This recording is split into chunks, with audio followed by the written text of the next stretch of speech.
Hello everyone. Thank you very much for joining us today for the launch of the new Orygen Global report that describes the Headspace Denmark approach.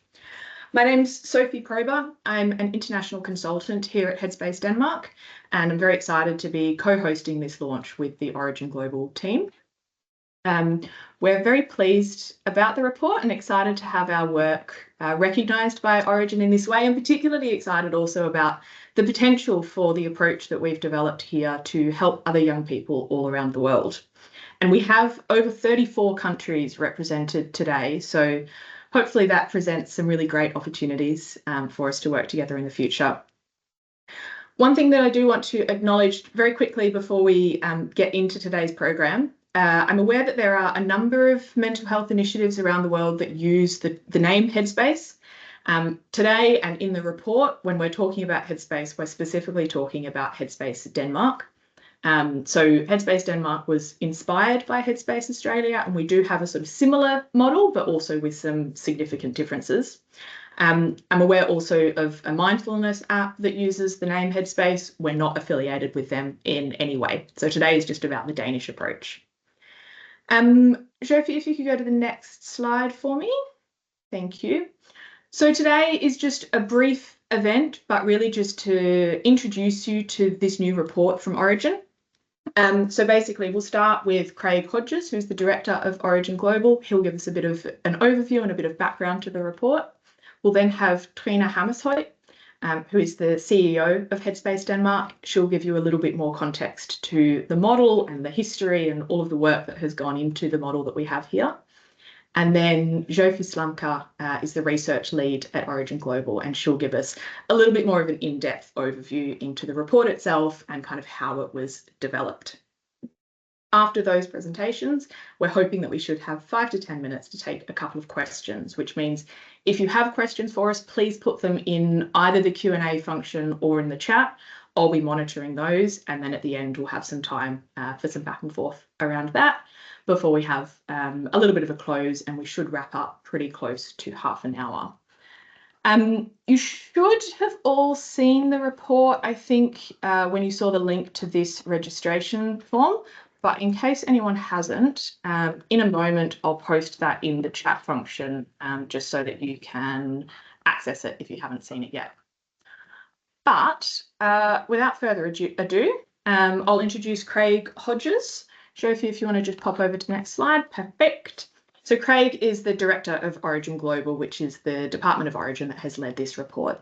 Craig, over to you. Thanks very much, Sophie, and thanks everyone for joining us. Well, it's this evening for me here in Australia, so great to have so many of you here. But first up, I'd like to begin by something that we do here in Australia, and that's acknowledging the traditional owners of the land that we're meeting on, or that I'm coming to you from here in Australia. And this is to recognise and respect Aboriginal and Torres Strait Islander people's connection to the land.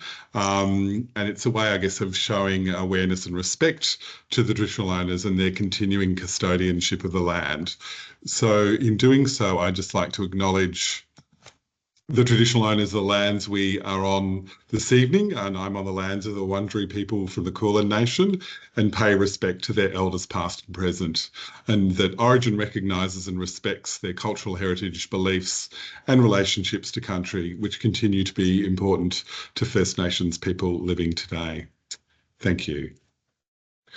So it's a great opportunity to launch this report, and just to give you, I guess, a bit of a context to how this came about. So in our work in Orygen Global, we interact with many countries and organisations who often are looking to develop new programs or new ways of working in relation to young people's mental health and well-being. We often talk to countries where there's little, there are few programs available, limited sort of services and supports that are available to young people. So organisations often looking at what sort of the current best practice approach or innovative approach or way of trying to provide services and supports to young people. So one of the things I guess that we try and do as an international research organisation is provide, organisations with sort of the latest best practice or, evidence-based approaches. And so in doing so, we often hear about, different approaches, and certainly having been engaged with Headspace Denmark for the last 4 or 5 years, it's been exciting to see, I guess, the journey that they've been on as an organisation. And we've been impressed by, I guess, the approach that they've taken. It's quite a different approach, and it's a non-clinical approach, which, resonates significantly, I think, in a lot of countries where there's limited access to clinical support. And it's one of the things that we often hear today is that, in many low and middle income countries, there just isn't the availability of workforce in terms of clinically trained professionals to make available for people to access supports. So we're often looking at different ways and approaches to provide appropriate supports to young people. And so, hence the need to look at low cost and non-clinical approaches. The Australian Department of Health in particular, we're interested in learning more about the Headspace Denmark model. They'd heard us talk about it on a number of occasions.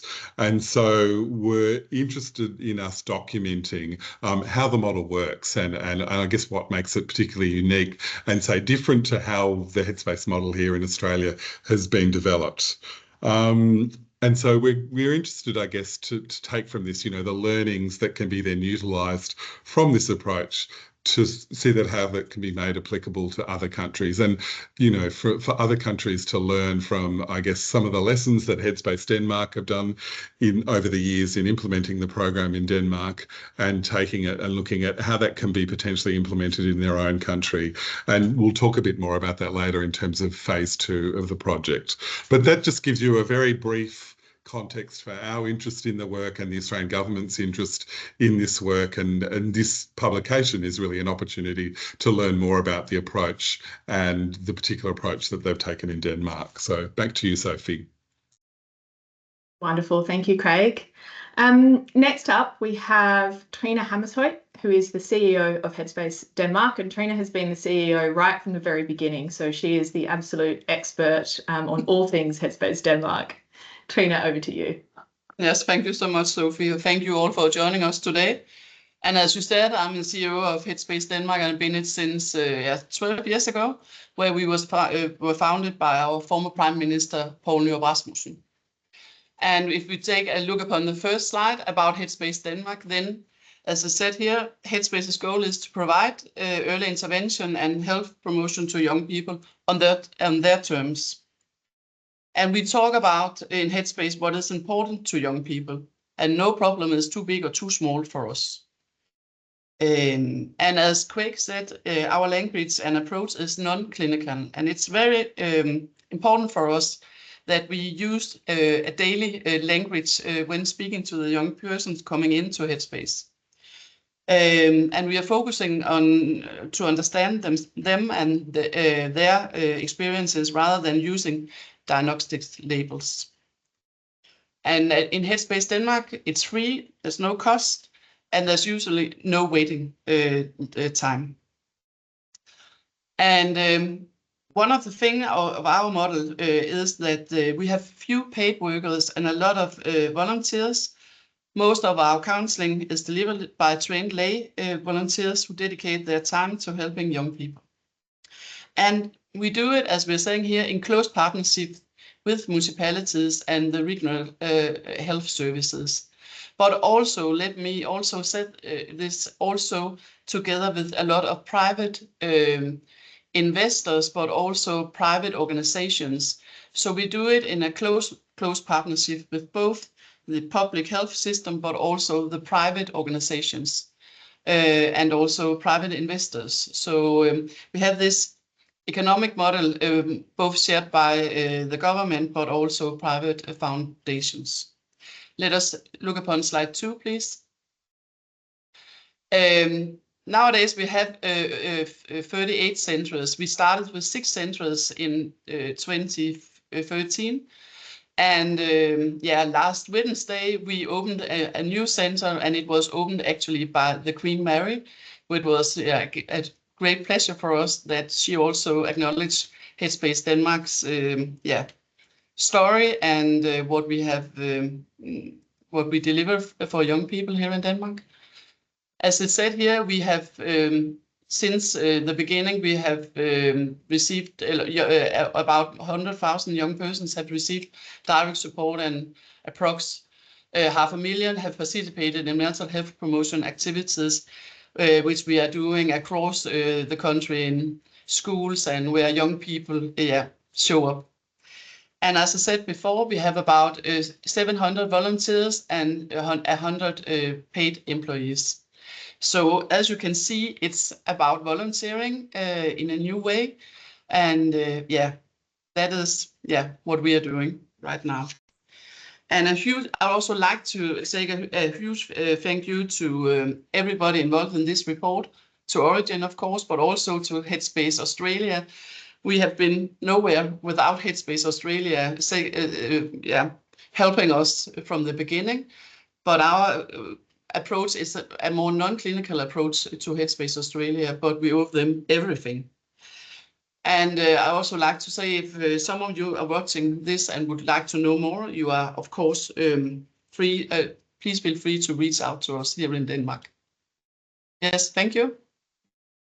Thank you very much, Trina. Moving right along, I'm going to introduce Zsofia Slamka now, who is the research lead at Orygen Global, and Zsofia led the sort of writing and the process around preparing this report. A reminder as well to everyone, if you have questions throughout Zsofia's presentation, please put them in the Q&A or the chat and we will address those afterwards. Zsofia, all yours. Thanks, Sophie, and thanks everyone for being here with us today. I'm going to give you a brief overview of what we've done in this report in the next couple of minutes. And really just to summarize what Craig and Trina have already shared as to why we were doing this project at the first place. What we see worldwide is this increasing demand for youth mental health support across different contexts. But what we also do see is that many countries actually lack the clinical workforce and the sustainable funding for high-cost models like that one in Headspace Australia. And so we see this interest in and the need for scalable and low-cost, very often non-clinical approaches. Peer-led and volunteer-led support systems like the Headspace Denmark approach and model have actually been positioned as one of the key pillars to providing community-based mental health support by the World Health Organization. And so even though Denmark is a high resource setting, what we do see, and what Trina has introduced already, is that the model of care that it uses in Headspace Denmark, it adopts a low intensity and low resource approach to supporting young people. So it really can fill that gap in terms of providing a low cost alternative to more clinically oriented youth mental health services. In this report, we've done 4 main things. We've done a rapid review to look into what existing service models are doing in terms of peer-led and volunteer-led approaches around the world. We've done a crowdsourcing survey, which really just gathers evidence around models that might not be covered in the academic literature. And then we've spoken in terms of qualitative interviews with various stakeholders across Headspace Denmark. And then we conducted some discussions with possible implementers of models like and approaches like Headspace Denmark. Today, I will focus much more on the service model itself, but if you're interested in these aspects, then please do take a look at the extensive report that is now public. In terms of when we've done the review globally, what we've seen is that this growing investment and growing interest in implementing peer-led models in youth mental health, but we've also seen that the evidence base right now is quite at an early stage, and we also see quite a heterogeneous reporting across results, while they show positive trends when it comes to peer-led and volunteer-led mental health services for young people. There's various models that exist that are not documented in the peer-reviewed academic literature, but ones that use really creative methods. So take a look at the report to see the details of these. And many of these models focus on early intervention and psychosocial education as compared to symptom reduction or intervention itself. So then we looked at what Headspace Denmark is really doing, what their service model looks like. And so just to emphasize what Trina has mentioned already, this model sits outside the healthcare system.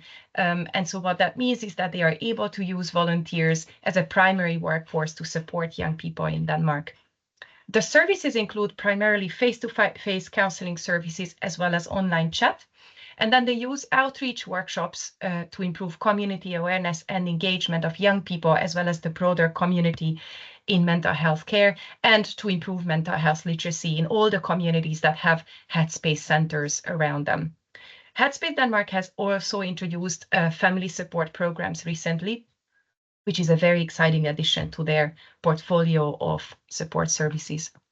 When it comes to the one-on-one support or counseling services for young people, the aims would include supporting greater life satisfaction for young people, to improve well-being in general, reduce loneliness, and increase self-efficacy of youth.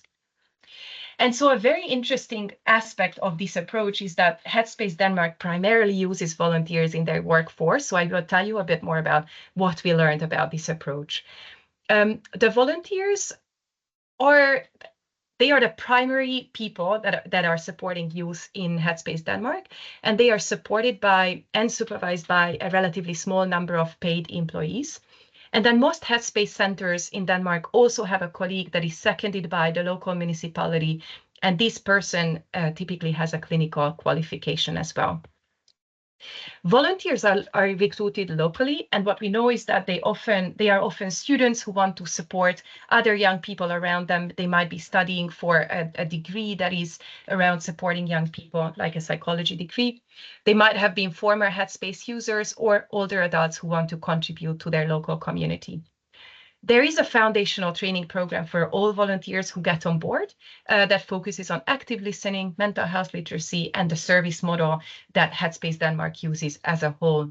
And then volunteers can engage in other educational modules through the Headspace Academy system that has been implemented. And I really like what one of the volunteers shared with us, saying that for this volunteer, being part of Headspace made them feel like they were helping to create a future where young people don't have to suffer in silence, but they really have that space where they are heard and seen. Another aspect of this volunteer-led system that our interview participants highlighted is this special bond that is created between volunteers and young people, and that seems to be quite different from the bond between a clinician and a young person, highlighting, and I really loved how one of the Headspace youth counselors put it, that the young person and what that young person has to share is so important to them that the youth counselor would rather spend their time talking to the young person seeking help instead of doing something else. So right now, this counselor is not in a cafe, not with their friends playing soccer, but they find it so important to talk to the young person that they are there volunteering. In terms of the governance model, again, the report covers this in detail, but Headspace Denmark operates with national headquarters and then a regional network of centers that work in partnership with local municipalities. And then there is a center level management that comprises of the center manager and then someone from the local municipality. And then all of this is funded through a blended funding model of both private and public funding, which makes it all possible. And then just to briefly comment on the service evaluation aspect of Headspace Denmark, here you see some of the indicators that the approach that Headspace Denmark would evaluate, which would include things like how the young person feels seen, heard, whether they feel helped, whether they feel that their mental health is being promoted. And then at the end of the report, and really looking a bit into next steps as well, we started looking into how such an approach, such a model could be adapted and implemented in other diverse settings. So in the report, you will see some sections on how such a model could be contextually adapted, what service design considerations need to be made, and what implementation considerations can help those who want to use such an approach in their own context.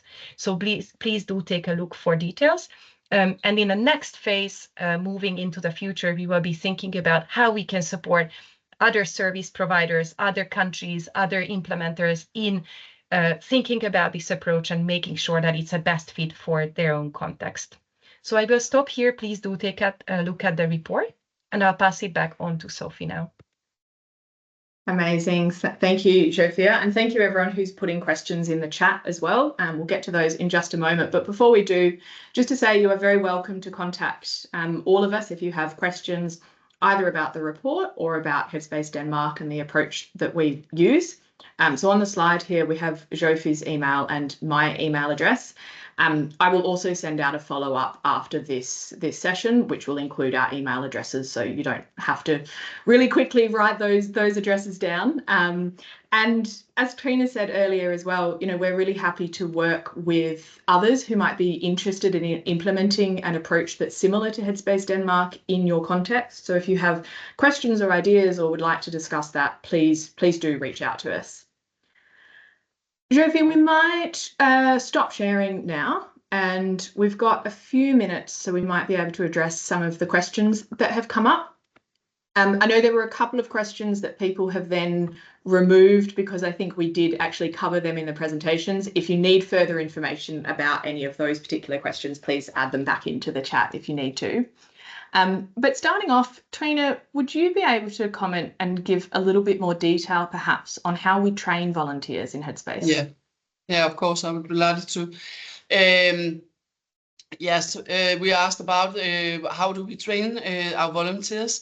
We have a big program for volunteering. It is like when a volunteer likes to join Headspace, they will give in a job application, and then they will get into an interview.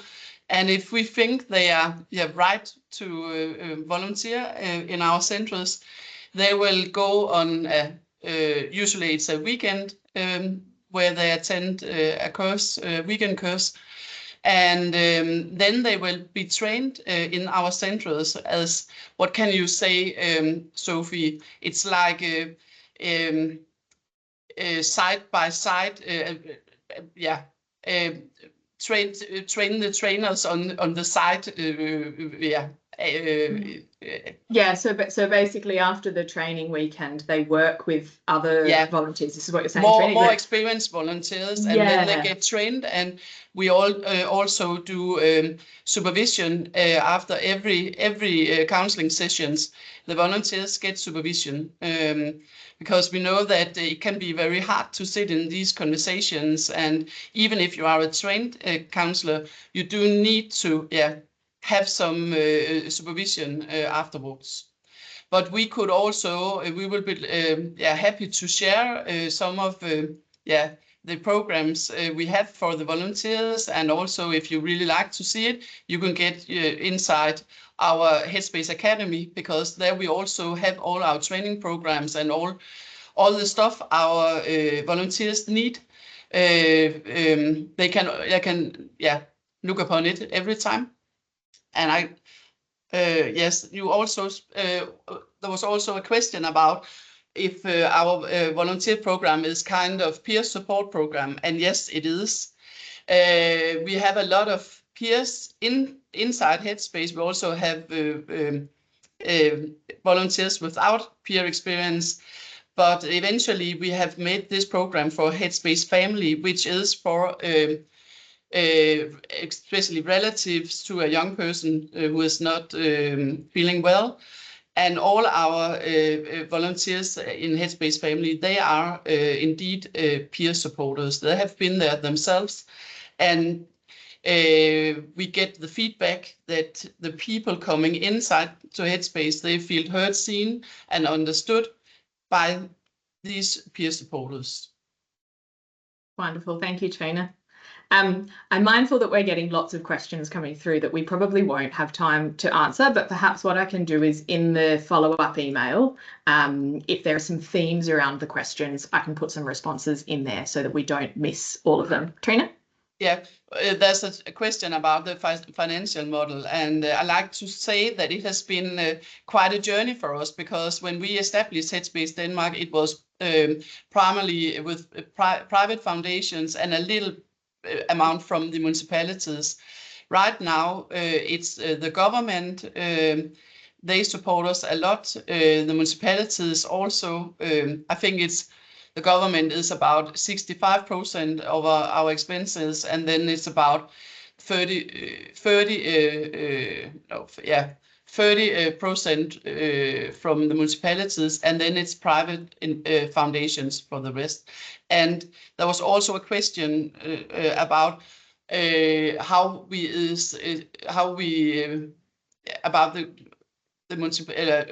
the system. We are outside the health system, but we're working close with the health system. But we are Headspace Denmark is a private organization, just to say that.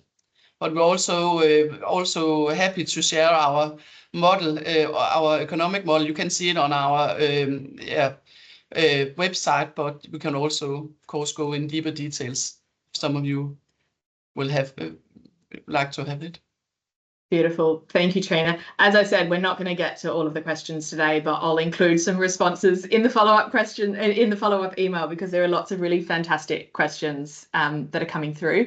Just very quickly before I wrap up, I can see that there are a few questions around referring young people onwards if the support available from Headspace isn't sufficient. And Trina, I think that speaks a little bit to what you're saying about how we really work with the system. Yeah. So absolutely, when a young person presents and they need a different type of support or more intensive support, then we can refer them upwards or parallel to different types of services. We are bridging them. They go back and forth on the bridge. Exactly. And we can continue working with them as well while they're also accessing a different service. I'm going to wrap up the Q&A there. I apologise to anyone whose question we haven't got to. Craig, would you mind saying a few words just about the second phase of this project?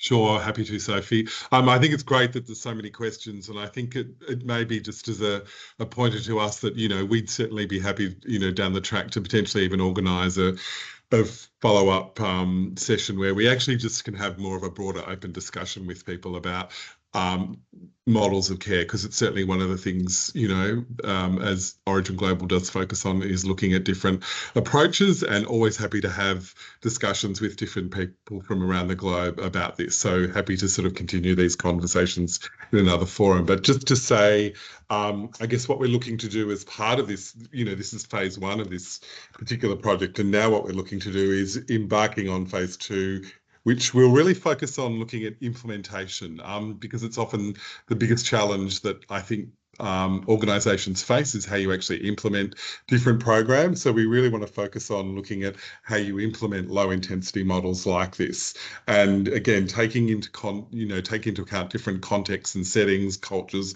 All of those different elements is going to be critically important in looking at implementation. So as part of the process, we're actually looking to establish an end user group.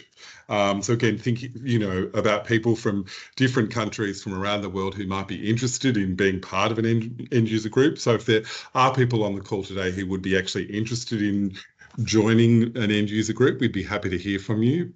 Simply pop your details in the chat or email Sophie or Jafia if you're interested, because it's a critical way for us to actually develop an appropriate implementation toolkit by understanding what end users want. And I think that's one of the critical factors that we've learned as doing part of this work, is it really is important to understand, you know, what's going to work, and, you know, what works in one setting won't necessarily work in another setting. So whatever we develop needs to be flexible and adaptable to different contexts and settings. And, you know, we'll be looking at other approaches as well, in terms of looking at those approaches that might use a lay worker approach, where you train lay workers who might be health workers in different contexts or settings. So we'll be looking at a number of different contexts and models that have applicability across a broad range of settings. So that's something that we'll be working on over the next sort of 6 to 8 months, and hopefully looking to launch that by sort of May next year is our time frame. Fantastic. Thank you, Craig. And thank you everyone for joining us today. It's been fantastic to see so many people who are here and so many people who are interested. We really hope that you find the report interesting and useful. And as we've said several times, please do reach out if you'd like to discuss further, or if you have questions, and we can address those with you either individually, or, as Craig said, we can look at having some kind of broader sessions to discuss these service models in more detail.